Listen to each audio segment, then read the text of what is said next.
Hello and welcome everybody to a brand new series at the Shah Learning Center program of Congregation Shah HaShamayim. And our course today is titled An Introduction to Kabbalah. We are so lucky and so blessed to be joined by a tremendous teacher, an engaging, dynamic, exciting teacher, and somebody I am proud to call one of my teachers, Dr. Biti Roy. Dr. Roy is a senior fellow at the Kogod Research Center of Contemporary Jewish Thought. Dr. Roy holds a PhD from Bar-Ilan University and is a lecturer in the Department of Jewish Thought at the Hebrew University and the Shechter Institute in Jerusalem, where she teaches Kabbalah and Hasidism. She was a leader and participant in the first cohort of the Beit Midrash for Israeli rabbis and teaches at the Shalom Hartman Institute for various programs in Israel and abroad. This four-part series, An Introduction to Kabbalah, will focus today for our first class with a focus Kabbalah from the beginning. It is my absolute pleasure and honor to be able to introduce my teacher, Dr. Biti Roy. Thank you, Rabbi Fishman. It is a pleasure to be here with you. And Rabbi Mark Fishman is one of the rabbis that I'm so happy to know and to be friends with. So it's a pleasure when he asked me to consider to give this lecture. I said, of course, if it's you and your congregation, I'm saying yes. And it's a pleasure to be here. This four-session course is a kind of aperitif. It's a kind of a tasting, really something, as we say in Hebrew, on the corner of the tongue. Of course, each of the four sections, each of them holds like a whole semester, but we'll try to do something that is very overview regarding what we call Kabbalah. And I think some surprised ideas will be here because there's a lot of understanding of the word Kabbalah and what does it mean that goes around. And I want to make a little bit of clarification of what does it mean when we speak about Kabbalah in the Jewish tradition. So this is fourth session will be about trying to take a little deeper insight into the text and to have more ideas, information, and understanding about what is Kabbalah, that, as you know, became a very trendy, I don't know, moda, we say in Hebrew, trendy thing in the world, going to all kinds of famous people, celebs, etc. But we will try to be a academic critic and to see what is Kabbalah according to our tradition. So this is the four course trying to enable the crowd, which is you. So I will start and say that the word Kabbalah, usually translated, also in Hebrew, we speak about mystica, mysticism. And I want to put this term aside because this is not an original term in the Jewish tradition. There's no mysticism in the Jewish tradition. None of the text uses the word mysticism. And the language is very important. That's why I want to put it in the beginning. Mysticism, somebody said that mysticism holds a mist from the one side and ism from the other side, which is actually nothing. So mysticism became like something that you don't have really words for, that goes with the wind, with the cloud, whatsoever, something that you cannot explain, that is not rational. This is the common understanding of the word mysticism.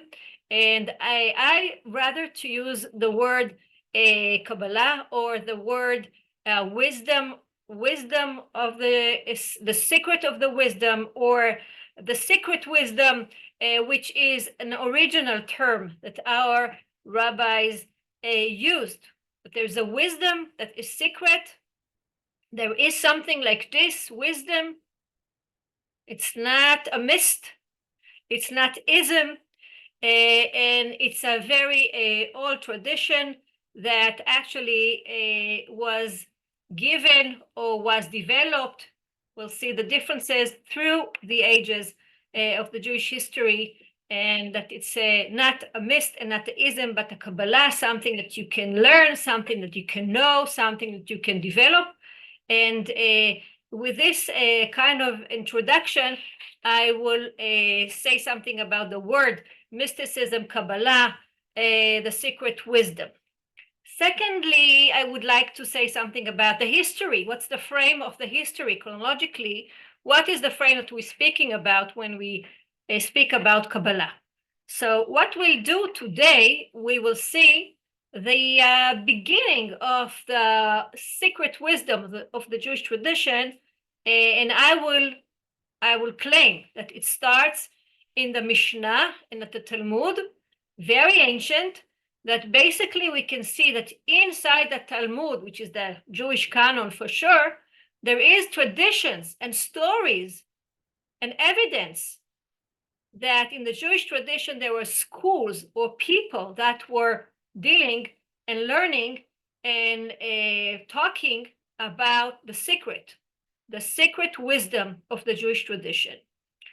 I want to say another thing before we start, just to get the frame, organized, is to say that usually we say that Kabbalah started in the Middle Ages. It started in the end of the 12th century in Spain, especially in a place that we call Castile, that this is the first time we have books, text of Kabbalah, which the main thing will be, we say in Hebrew, the jewelry of the crown, the diamond of the crown, which is Sefer HaZohar, the book of the Zohar, that we'll come to in our third meeting.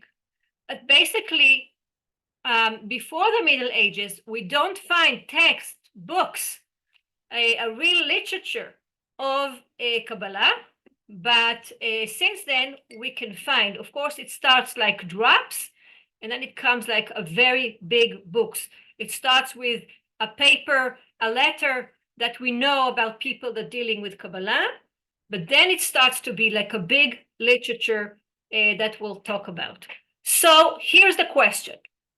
What happened since the Talmud to the Middle Ages? If we speak about the Talmud, we'll read in a minute the first text that I can claim that is dealing with the wisdom, the secret wisdom of the Jewish tradition, which I defined as a Kabbalah. What happened then between the, let's say, the 1st century to the 12th century? What happened in this 1,000 years? Millennium, you have a word in English, Nachon. What happened in this millennium? Where was the Kabbalah hidden? Where it was? Okay, so this is the question. There is a gap between what we see as the big literature of Kabbalah, starting in the Middle Ages in the 12th century in Spain, and between what we'll see today, which is the 1st century in the Mishnah and in the Talmud. Okay, this is the question where it was hidden. So I want to start, with your permission, to see what I claim is the first text that we see. There is a secret wisdom in the Jewish tradition. People speak about it, people know about it, and it's here, okay? So let's start. I want to share the screen with you. We'll read text. I'm not just talking about, but I want to show you the thing. First of all, I want to, do you see the screen? Can you see it? Okay. So first of all, I want to dedicate this shiur and these 4 meetings to this young man, Avinatan Or, Ben Ditza Tirza, that is captured in Gaza right now. Tomorrow is March 7th. And since October 7th, this nice guy that is a son of a friend of mine from high school, Ditza, is captured. I want to dedicate these 4 classes to his releasing, Bezrat Hashem, with all the rest. So I wanted to dedicate the class to him. With that saying, I want to start with what I consider as the first text that we find the secret wisdom of the Jewish tradition, which will be the Talmud Bavli Masechet Chagiga. What we see here, that the Mishnah, the Talmud is quoting the Mishnah that says, one may not expound the topic of forbidding sexual relation before 3 or more individuals, nor may one expound the act of creation before two or more individuals, nor may one expound oneself the design of the divine chariot, unless he is wise and understands most matter on his own. What do we find here in this very, very short phrase? That basically there is a prohibition to speak and to teach and to speak out loud in a crowded way, in a public way, in 3 different matters. One is the sexual prohibitions that we find in Leviticus, usually in chapter 19. Then more secret is the creation, which will be considered like Genesis, chapter A, maybe even chapter B. And the most secret thing, sounds like it's the most secret things because less people can teach it or study it, is the chariot of Ezekiel. And at the end it says, we have a condition to one who can deal with these 3 topics. He needs to be wise on his own. Chacham umevin midato. This is now introduction to the wisdom secret of the Jewish tradition that actually says that there are 3 topics that you're not allowed to develop and to speak about. Now I want to ask the question, why? According to this Mishnah, the secret wisdom of the Jewish tradition is the sexual prohibition, creation, and the chariot of Ezekiel. And it's very interesting to ask why. Why not Noach in the ark? Why not, Abraham and Sodom? Why not Moses giving the Torah? Why these 3 topics considered to be the most secret topics of all? If you take the 24 books of the Bible, you say, listen, we consider these 3 as secret and the rest are not secrets, okay? So the prohibition of sexual prohibition and relations, it's a riddle. I will put it in the side. And I want to say something about creation and about a chariot, okay? So the secret about creation, I can ask you, what do you think, why it's a secret? But we can say, I think 2 things, why the creation is considered to be a secret. One, we can say that every beginning is a secret. Every starting point is a secret that needs to being now excused. Why did it happen? Why was the beginning began?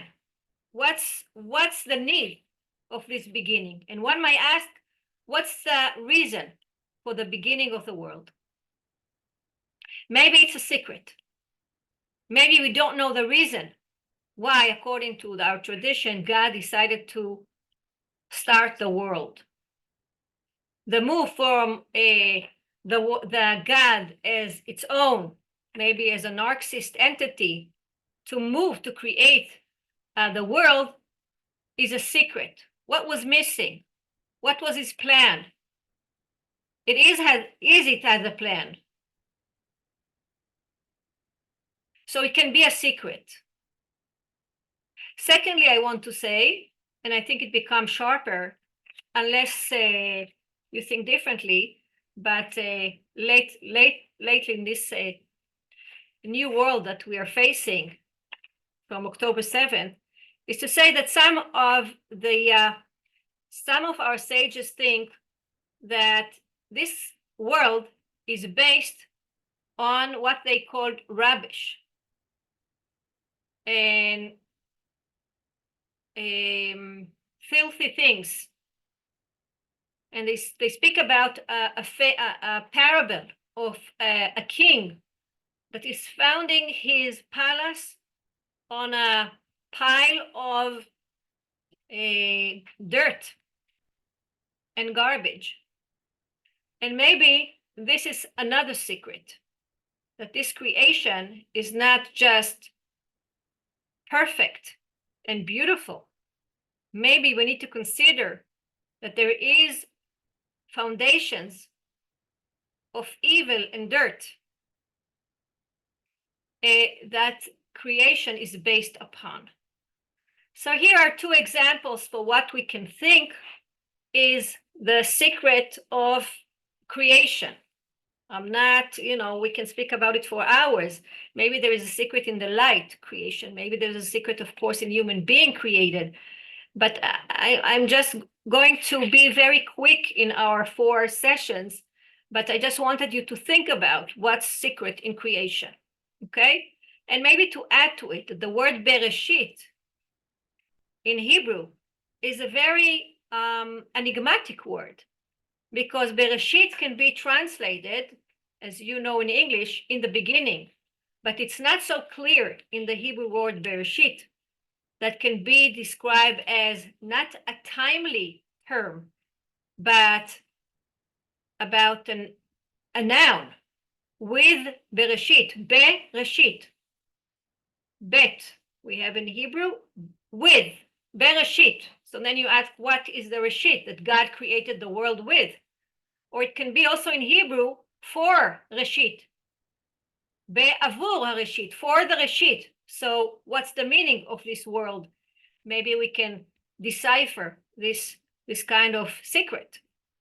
But just to put here on our discussion that the word Bereshit in Hebrew is not so clear, that this is in the beginning. Okay, it might be all kinds of other things. Okay, so this is the creation. Let's move to the chariot, and we'll ask, what's the secret about the chariot? Many prophets we have in the Bible. Why Ezekiel became the most secret prophet in the Bible, that the sages here in Chagiga, in the Talmud, describes Dafka, deliberately, his vision as a secret one. And this is the question here. And I want to move to read with you very, very quickly.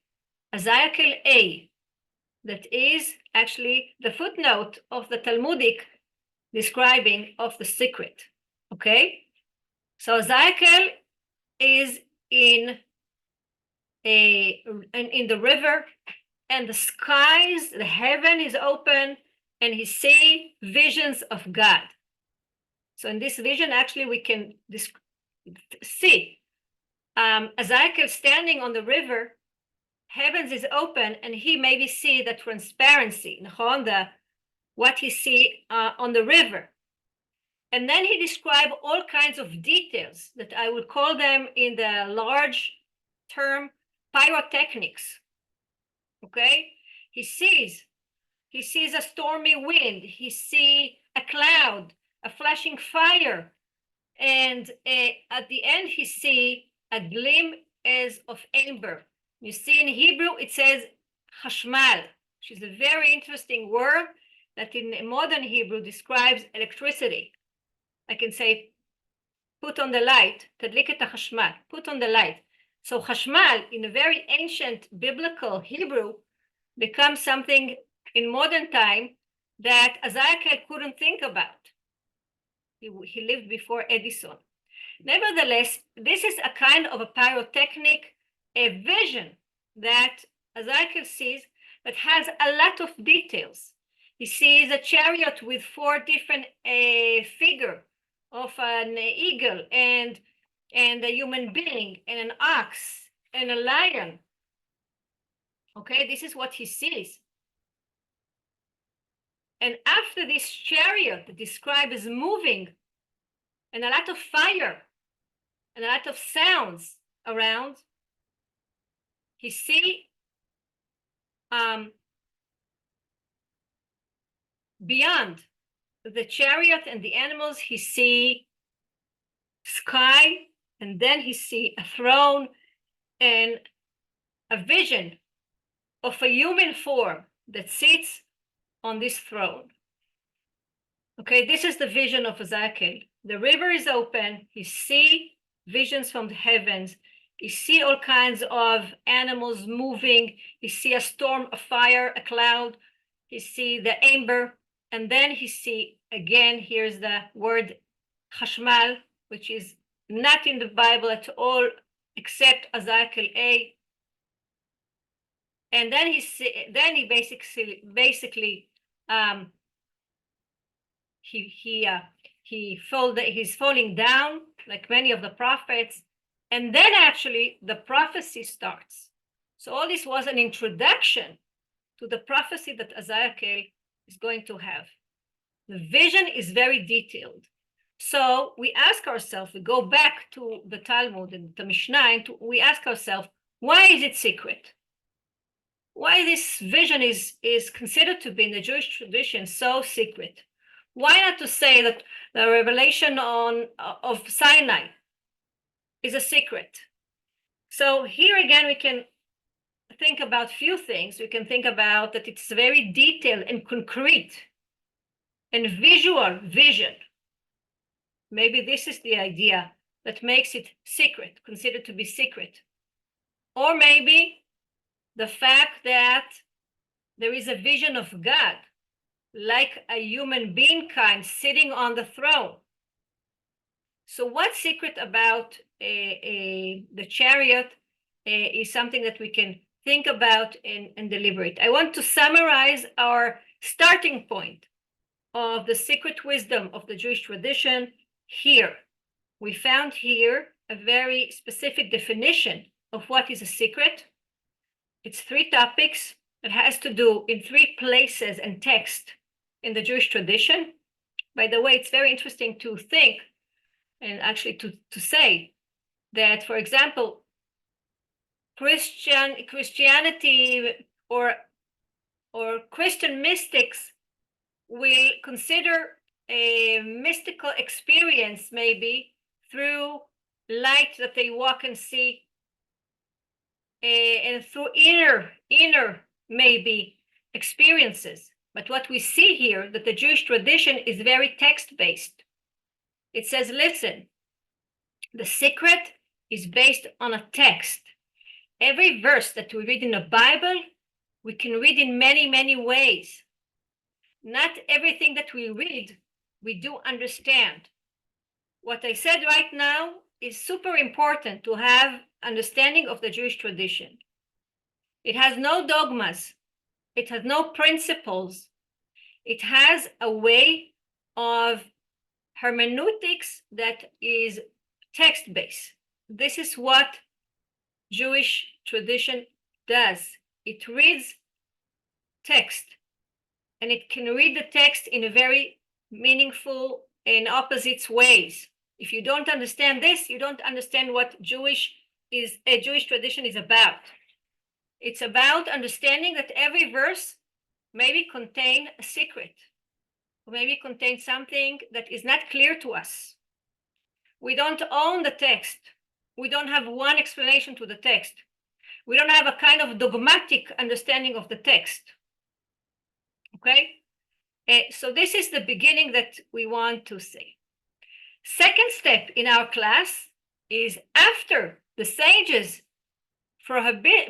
gave their prohibition of doing this, meaning developing ideas on these 3 things, they actually in the coming 20 pages are going to develop, meaning prohibit what they prohibit before. At the beginning, they said, endolshin, one may not expound. And this is exactly what they do in the coming pages. It's too tempting to understand the secrets. And this is what they do all the time in a kind of dialectic movement from concealing and revealing the secrets, which will be the main character of the Jewish secret, the tension between concealing and revealing, understanding that concealing, if you concealed everything, you close everything, there's nothing. But if you open everything, you lost the secret. So you have to move in a very gentle way to deal with the secrets.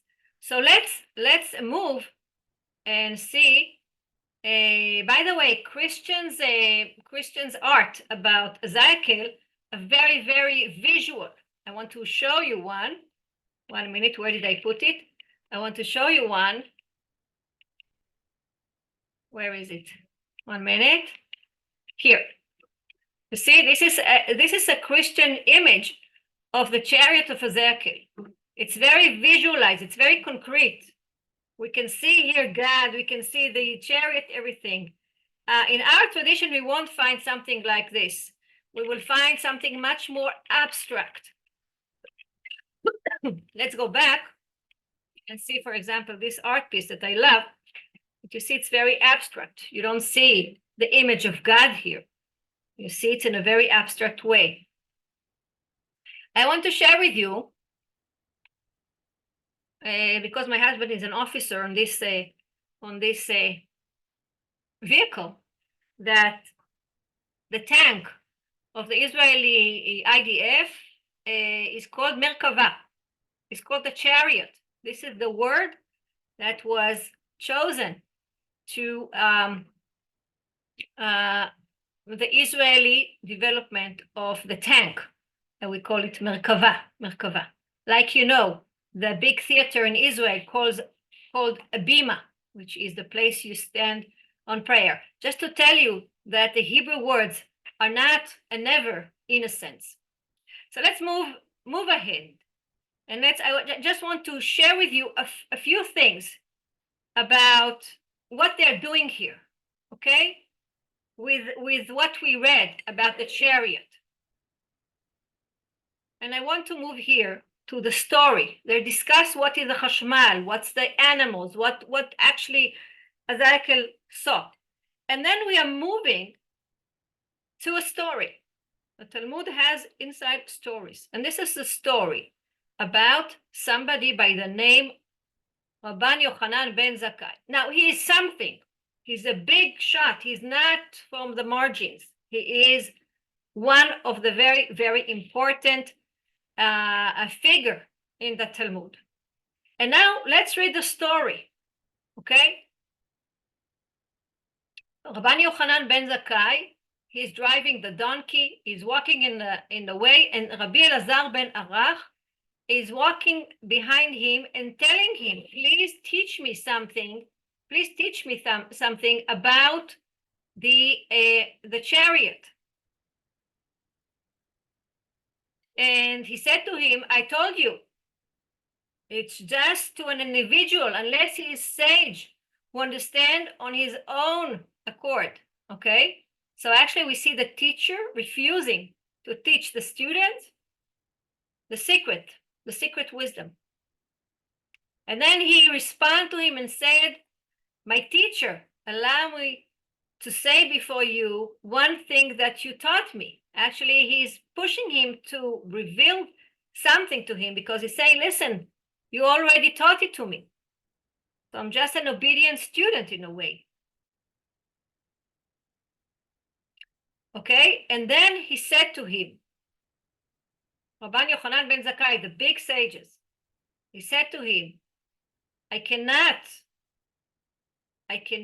hear your talk about the chariot if I'm on a donkey.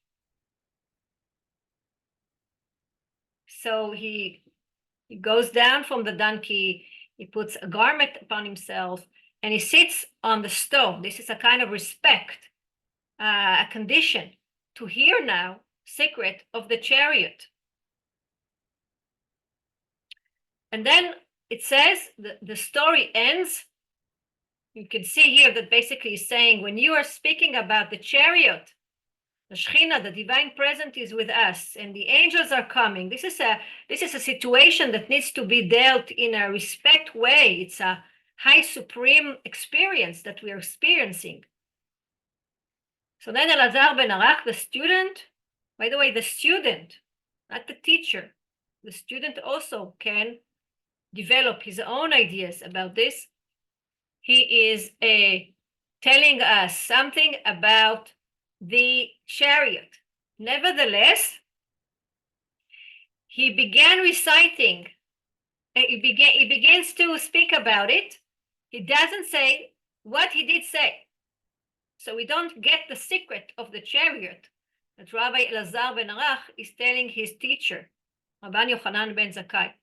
But we do find that basically there is a cosmic response to this event, and a fire comes from heaven, and the trees, and everyone is saying songs. Very, very similar description of Mount Sinai revelation. It's a microcosmos of the revelations of Mount Sinai.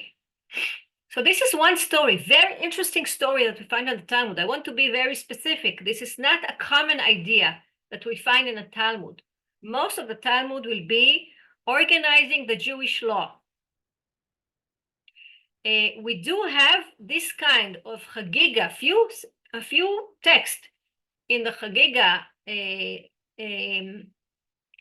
chapters of the Talmud that basically we see there is a secret wisdom. The sages know about it. They want to conceal it. They want to close it. And at the same time, we find them speaking about it. Walking on the roads, maybe it's not, it's not arbitrary that it's described when they leave the Beit Midrash, the house of learning. They are outside. Maybe it's a little bit subversive to do it. So you need to be outside.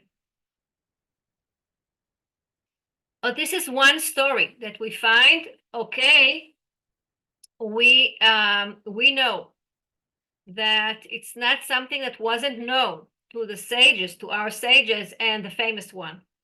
And there's another story about sages that are dealing with Maaseh Merkava, and they talking to each other. By the way, it's always two, according to the Mishnah that we read. It's supposed to be two people, not in a big crowd. And then the end of these two stories is that they're going to Rabbi Yossi, and they tell him about what they did, and he is actually encouraging them. Wow, great. I'm so happy about it. And here again, Mount Sinai is in the text. It's a little revelation that you achieve to do. And you are very welcome to go on a very supreme place to be. So here we found, and I think this is the thing that I wanted to show you, that there is a wisdom in the Tanaic time, that the sages are known, they know about it, they are curious to speak about it and to deal with it. Both, I just can't summarize like 20 pages that they speak also about the secret of creation, but definitely we see them dealing with this kind of secret wisdom that the Mishnah in the beginning, they said, is forbidden to open it up to everyone. So now we can ask the question, why is it? Why they say, let's close the secret? Why would somebody say, let's close information or experiences and let it be not, publicly accessible? So one might think that maybe they are afraid that somebody will come to an misunderstanding of the secret. The problem is a cognitive one. You'll get it wrong. And I want to share with you, for example, what they think that is the wrong thing. Maybe somebody think, and they speak about it, that creation was made by two entities, two gods. And we know that actually the Talmud was written in a Sasanic time and environment, which is a Persian one. And the Persian one came with their understanding of the world. For example, speaking about Ahura Mazda, and the car company Mazda comes from here. Ahura Mazda is the god, the good god, and Ahariman, which is the bad guy. They know these ideas about two entities that actually rules the world. This is Ahura Mazda, you can see him here. And this is the bad guy, Ahariman. And the reality is moving from one another. So maybe somebody can come to a conclusion that is is a misunderstanding of the right thing. This is one thing we can say about why to close the secret. A conspiracy people that likes to find conspiracy would say, maybe the sages want the information for themselves. Maybe they want to close it from the other people of the Jewish, population, and to say you're not allowed. There's no accessible way that you can go to this text, but rather it's for us. What I want to share with you is the third idea about it, and to say that basically,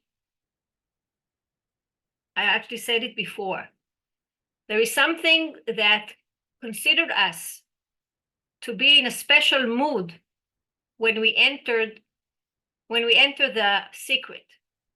And I want to share with you a concept that Moshe Halbertal speaks about, and I like it.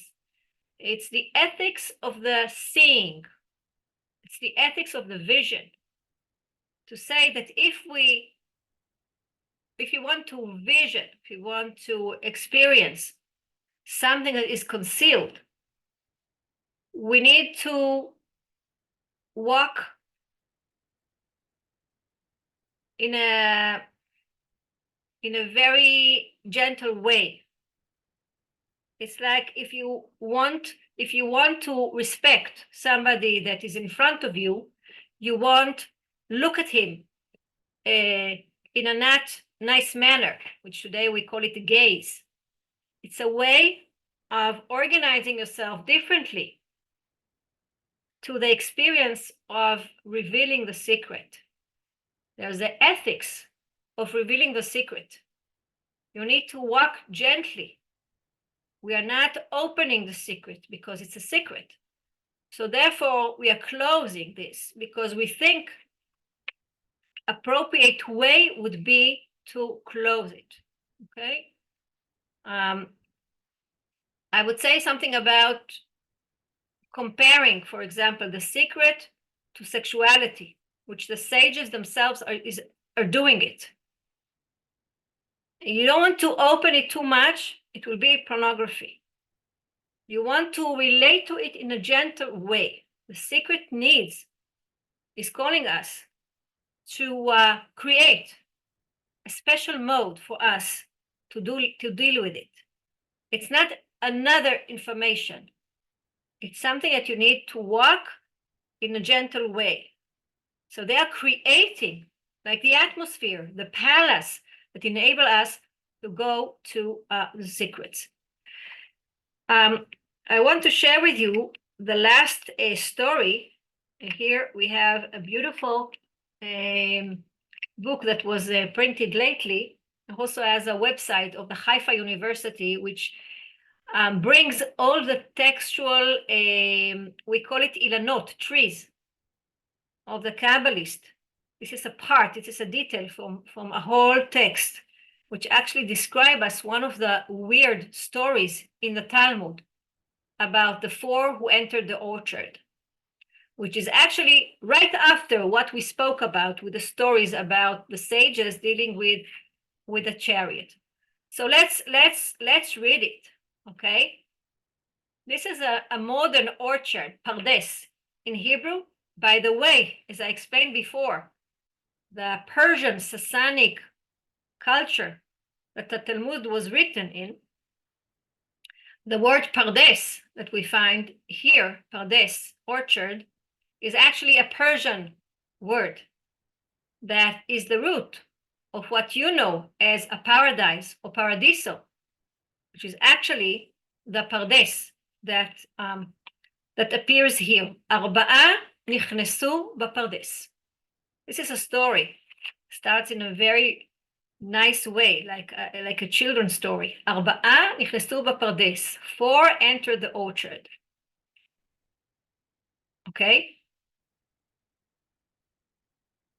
You see here the translation, the explanation here is what's missing in the original text. The Seir taught 4 entered the orchard, and they are as follow: Ben Azai and Ben Zoma, Acher, a person, his name is Acher, actually it's Elisha ben Avuya, he got this name Acher, and Rabbi Akiva.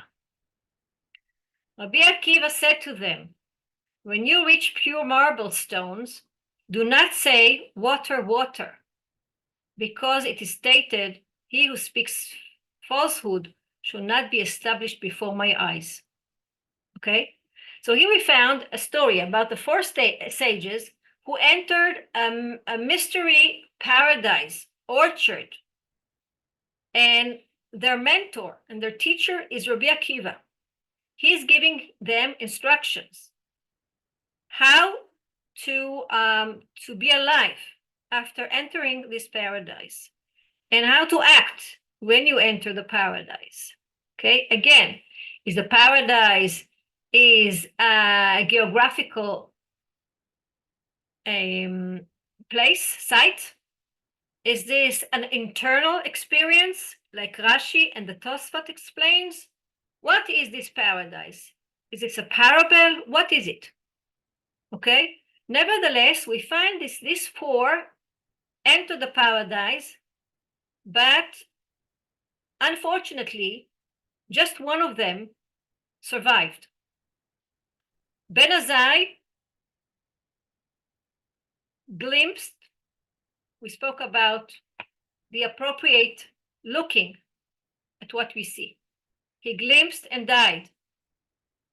And with regard to him, the verse 8, precious is the eye of the Lord, is this death of his pious ones. Ben Zoma glimpsed, again, this verb, glimpsed, hetzitz in Hebrew, and was harmed. And with regard to him, you see, they explaining the experience through verses. This is what I said before, that the Jewish mystical tradition is about text. You see something, you need to explain it by text. It's very linguistic based. This is what we see. I have a verse to bring you. Okay, so this is what happened to all of them. And just Rabbi Akiva, Acher, Elisha ben Avuya, that we found at the beginning, chopped down the shoots. It's again a kind of a riddle. What does it mean? If we speak about the paradise, so maybe he cut and ruined the place he entered. Rabbi Akiva is the only one who came out safely. So this is a very interesting and enigmatic story that many people went with. Just to tell you that Bialik, for example, and also the Hebrew Israeli music dealt with these stories. But of course, it goes in the Jewish history since it appears in the Talmud. What does it mean? So I would say it's a Jewish story to say that what happened here. There is experiences that we need to deal with in a certain ways. And maybe Rabbi Akiva is trying to warn them. By the way, he's not such a good teacher or mentor. He didn't succeed to go through with his students to these experiences. Nevertheless, it's a parable. of maybe dangerous experiences, or maybe holy experiences, or maybe profound and deep experiences. And to say that Jewish tradition is about dipping into reality. This is not a kind of taking a walk inside a garden. It's much more. We don't know what's going on here. It's not very clear. But nevertheless, to say that four sages, that they are very, very smart people, according to the Jewish tradition, they are rabbis. They went inside a kind of a voyage, a kind of a trip inside a place. And what have been there, we don't actually know. But for sure, it's not a very simple one. I think it's a very Jewish story. And when I see, when he actually, Rabbi Akiva warns them, when you see, he says here, when you reach pure marble stone, do not say water, water. It's a poetic, beautiful way to say, listen, there is things that are not what we see. There are things that you interpret in that way, but they are not what they are. And that everything you can look from the external way, but can be deceived by it. And that everything can have layers or something different. Is to say the world is not clear to us. It's enigmatic. And to cross the world, to live in this world, you need to be in a way strong, with not nullifying the profound layers or the complicated situations we are in. So be aware. You can reach a pure marble stone. Do not say water, water. You remember the transparent vision that Isaiah saw. Yeah? Like Freud is saying, sometimes cigar is just a cigar. So just a Jewish person can say it. What do you mean by this? What do you mean by this? You mean that sometimes cigar is not a cigar, and sometimes a marble is not a water, is not what you see. And actually, when I read this, I think about the Taj Mahal. This is what I think. So actually, it's not a simple orchard, because there is marble there and water there. So maybe the paradise is entering the palace, which reminds us the idea of God or the divine inside the palace, the king inside the palace. Oh, this is a very common image. So maybe they're entering a kind of a Taj Mahal garden, artificial garden, that has marble and water, but is the introduction to go inside the palace. So I think I'm gonna stop here with a map and show actually where we have been here, okay?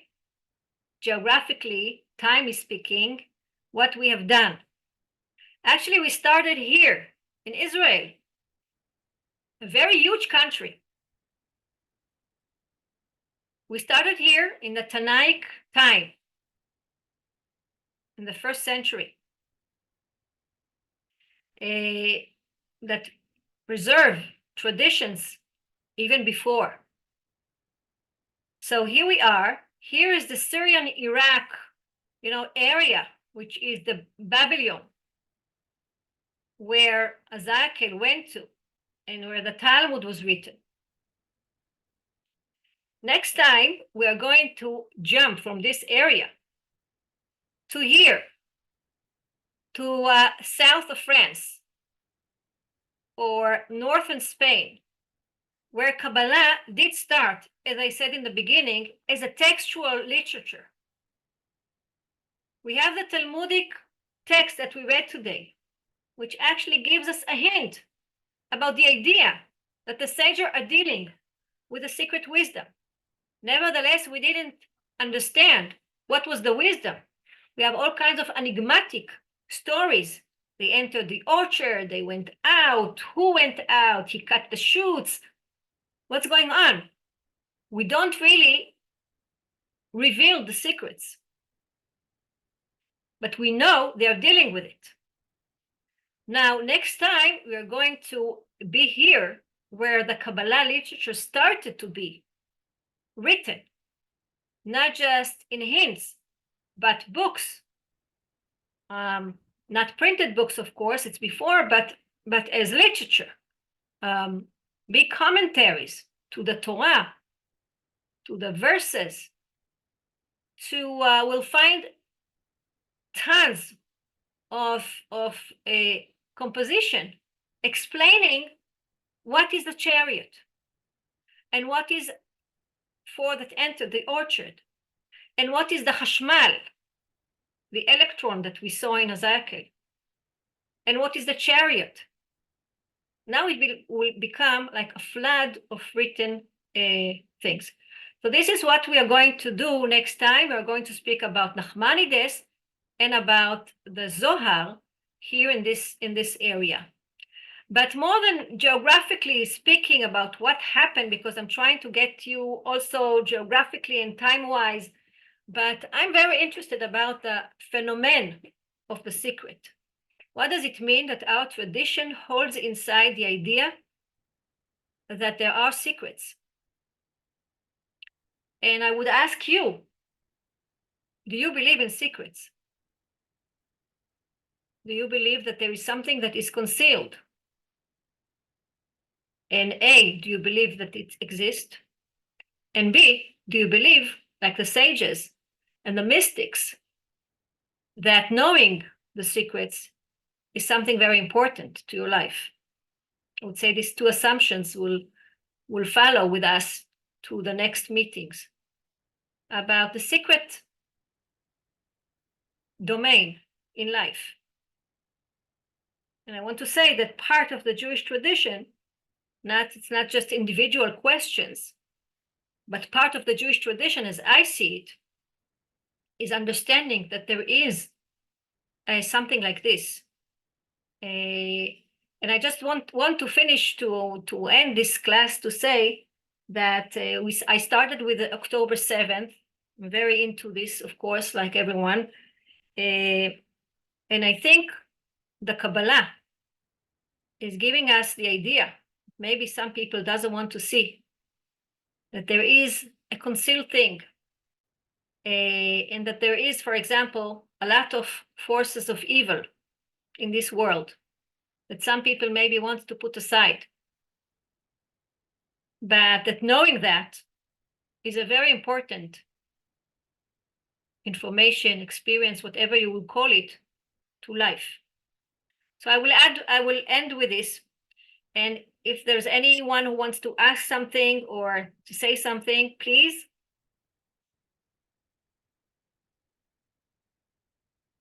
Gloria, please.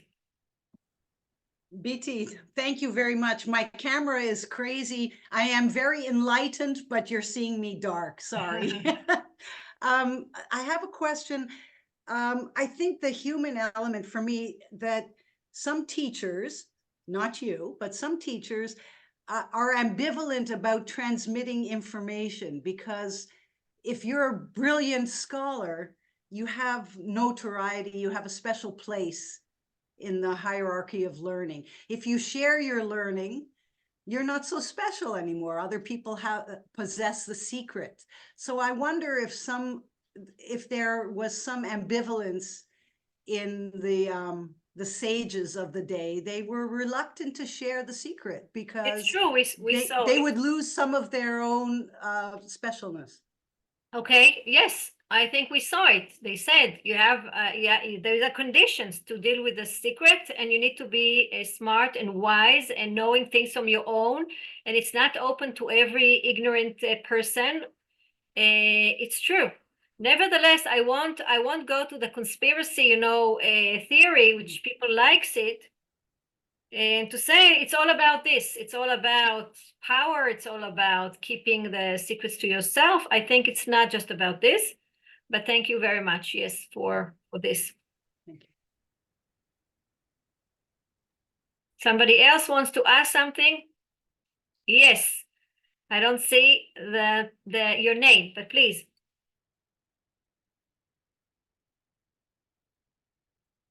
You have to open your microphone. You have to open your microphone. We can't hear you.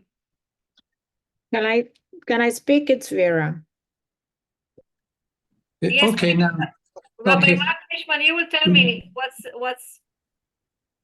Yes. Vera, please go ahead. Thank you. Okay. Oh, Just- Vera.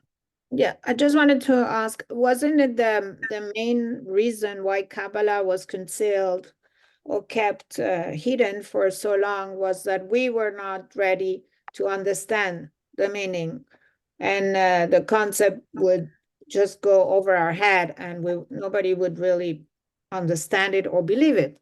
So it was just a question of timing that that allowed now the concept to be more public and be shared and be studied, etc.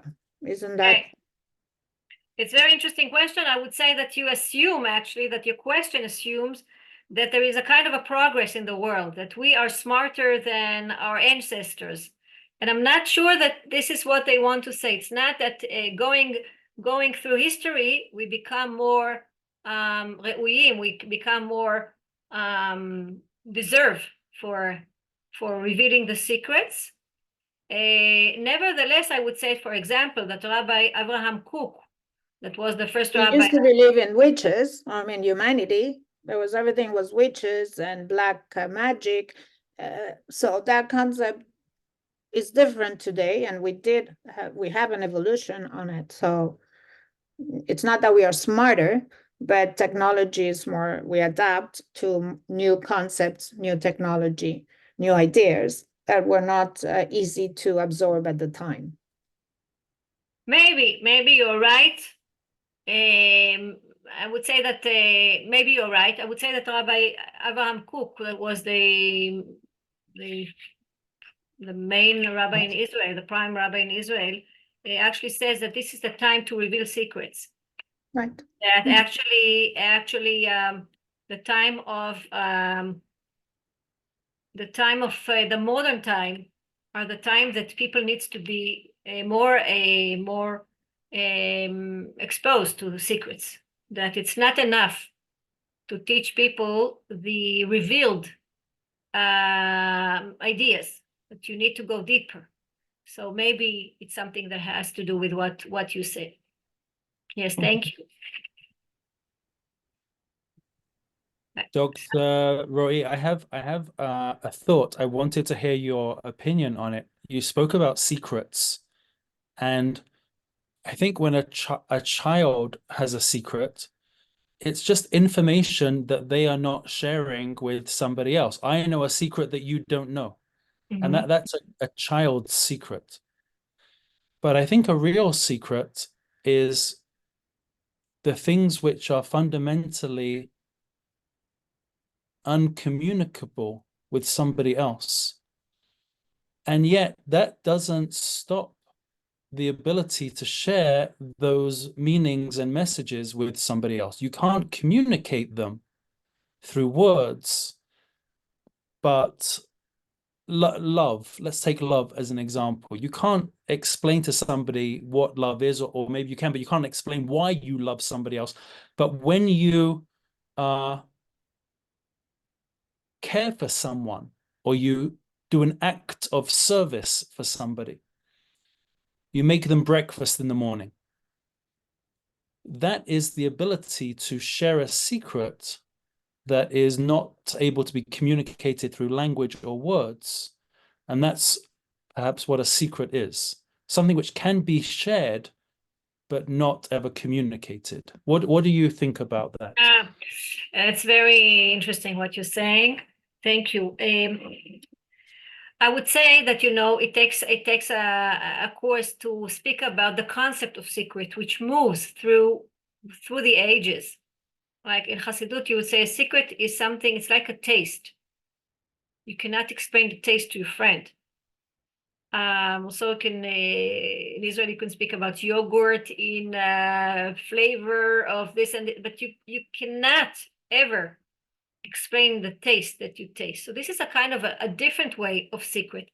I would say that I'm moving a little bit, I'm moving ahead from the idea that secret is not something that you can speak about, but because we see they do speak about, they do try to give it words. But I would use your definition between communicate and explain. Maybe, maybe this is what we are talking about, and I like it. And thank you. So they basically saying we will explain you, we will try to tell you something about the secret, but remember, it's never you get to the point in 100%. So we're doing the effort, but you always remember that there's something that is not archable. Can you say archable? There's not something that is not accessible to the end, and you need to be humble about it.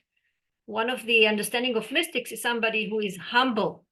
Because he's humble, he can be exposed to the secrets. I see you're writing very interesting things. I see, yeah. And to keep secret, yes, it's confidential, and to keep secret. Yeah, there's a lot of interesting things here to think about. And also for the mystics, there are a kind of entrance to the secret. It's not something that you can jump to. It's something that you need to, as I said, it's the ethic of the vision. It's the ethic of going into the secrets. It's not you're not moving from 1 to 10. Although some people, as I said, Rav Kook, for example, said, listen, you need to these days, you need to be more, more flexible and teach secrets, not just to the elite. People needs to know about the secrets. People has all kinds of questions. People are in doubts. And therefore, secrets or the Kabbalah can give a kind of a meaningful understanding of reality and the soul and the divine that you need to expose people to it. This is what I can say. Thank you. I think this is a nice point to conclude on for today. This is a journey. This was a real trip through a pardes. This was not an easygoing orchard, but this was an incredible journey through a lot of information and a beautiful presentation. You've given me, I know, a lot to think about, and I hope everybody else who has joined us as well. I want to say thank you very much for this. And next week we will continue. We will continue 12 noon Montreal time, and class 2 will be Kabbalah from the Zohar. This is our subject for class 2. I hope everybody enjoyed this. We wish you well. Thank you again so much, Dr. Roy, and we look forward to continuing next week. Bye-bye. See you next week. Besorot tovot, we say in Hebrew. Amen. Avinatan, Or, Ben, Ditza, Tirza, and all the rest. We'll see them until next Amen. week, tomorrow. Thank you very much. Bye.